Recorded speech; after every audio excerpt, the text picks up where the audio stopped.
To give you guys an idea of what a Zoom music lesson would look like, I'm recording this live into Zoom, and I'll do my best to leave it unedited at the end. So about myself, my specialty's in music theory and composition, but I also teach beginning and intermediate lessons in piano, voice, and some ukulele. I've taught students ranging from elementary school age all the way up to senior citizens and everything in between. I've taught college courses and high school classes as well. And I like to tailor the music lessons to each individual student's preferences and abilities and so forth. So I'm going to share with you some music that my students are learning or have learned in the past. So we can, of course, learn any classical piece, as a lot of piano lessons are focused on, but I also can arrange songs like blues, simplified version of pop songs. And for those who want to learn more lead sheet style, we can do just chords and learn from a theory perspective. And also here's a contemporary Christian piece that I arranged. And for students who haven't learned treble and bass clef yet, but they just really are interested in learning a song, I can also do an arrangement that's just letter names or sometimes just letter names and rhythm. And that gets the student able to play really fun songs from the beginning without having to go cover to cover in one of those piano textbooks, which is important too, but it can get boring if that's all that the student is getting experience doing. Ideally, for these piano, voice, or ukulele lessons, you would want the student to have two devices. One to do the Zoom call on, and the other to play audio recordings or YouTube videos that I email in advance. And the reason for that is so that I can hear the student play along with the recording. Sometimes if you try to play a recording on the same device as your Zoom call, you get feedback or other technological issues. And I also send the sheet music in advance so the student can choose to print that out and have that in front of them, or if you prefer to go paperless, you can use your second device to pull that up as well.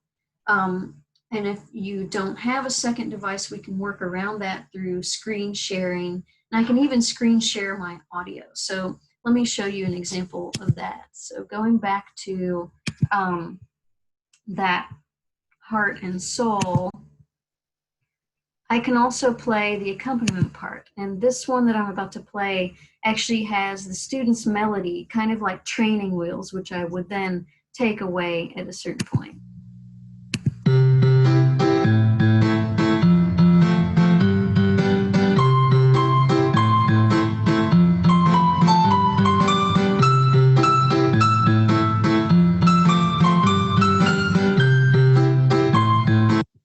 You get the idea.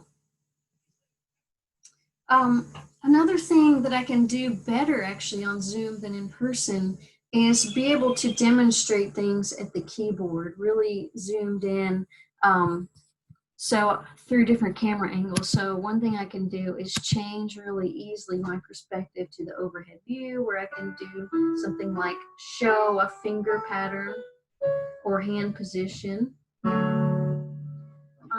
And if I'm giving a special lesson on posture or showing just how to hold your hands, I also can set up a third camera. Usually I don't, but sometimes for the beginning, just to show how to sit and what your arm position should be, I can use that third camera. And then, of course, I have the more personal face-to-face to interact with the students. I can also use screen sharing. Let's say a student has a question in the middle of a lesson. I say, well, let me share with you a little handout that I've made of helpful hints. So I can maybe pull up, well, this is what Roman numerals are. Say they said, well, how do I know what chords are in a key? I can pull up things like this as a helpful demonstration. For singing lessons, it's really extra important to have that second device, because one thing you can't do on Zoom is have me play an accompaniment and be synced up with the student that's singing. So I'll send videos in advance that they can practice along with even without the lesson. But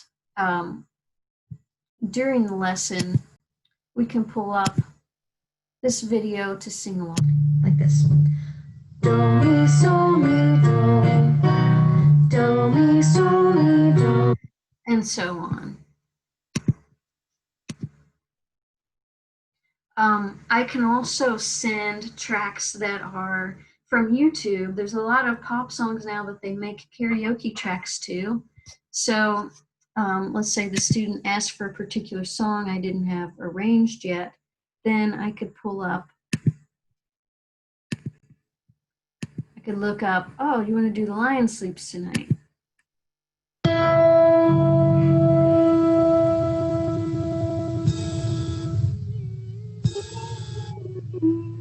Yum bum away.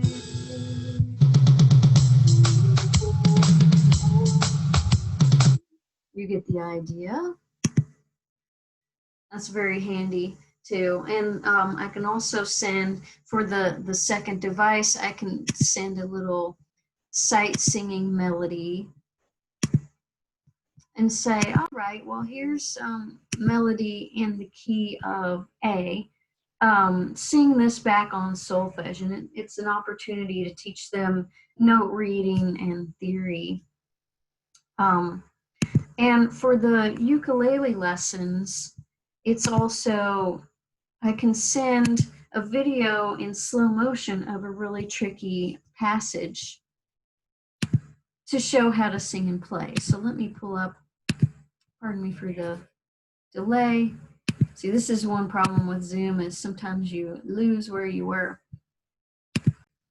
Okay, I can find it in here, my ukulele song. So here's an example of a tricky part of a song. Hey Bella, this is I'm Yours, the do-ja-do part in slow motion. I'm gonna start at the end of the chorus right before it. I'm yours, do-ja-do-do, do-ja. There you go. So that would be a video the student could play along with during the lesson or throughout the week. Now for theory lessons, I recommend the student has a laptop or some kind of a bigger device so that they can see really easily. And we can start from the basic fundamentals. Give me a moment to pull this up. So I've made some PowerPoints that demonstrate concepts. So we can start at the very basics and show, what makes up a measure, what are the basic rhythms that you can have in 4/4, and also quiz them on that and do online assignments. But I can also focus on what a performer might want to focus on. So let's say you already know how to play, but you don't understand key signatures. Then I can pull up something like this to demonstrate tips and tricks for memorizing different concepts. But I can also go as advanced as college level theory. Let's say we want to learn about mode mixture.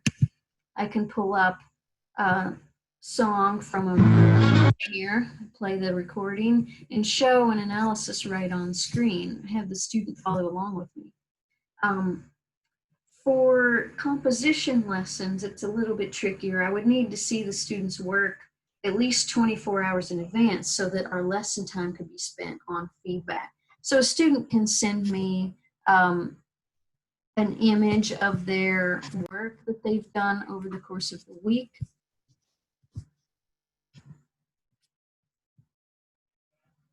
One second.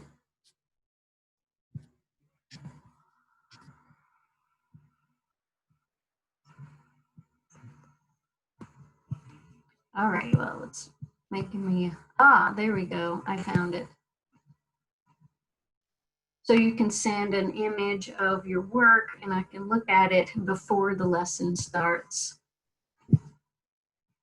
And also another thing I like to do is input the students' music into music notation software so they can hear it played back. And to avoid violating my students' privacy, I'm just going to show you one of my pieces that I put into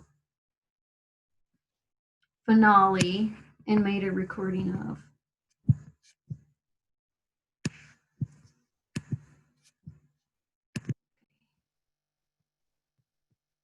How about this one?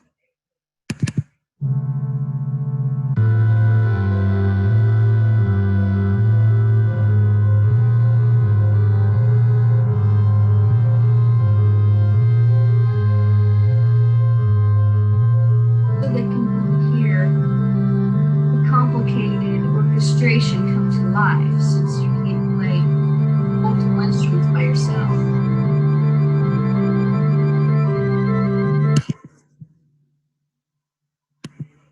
Okay, so get in touch with me, send me a private message if you're interested in any of those types of lessons, and if you have any questions. So thank you, and I hope to work with you soon.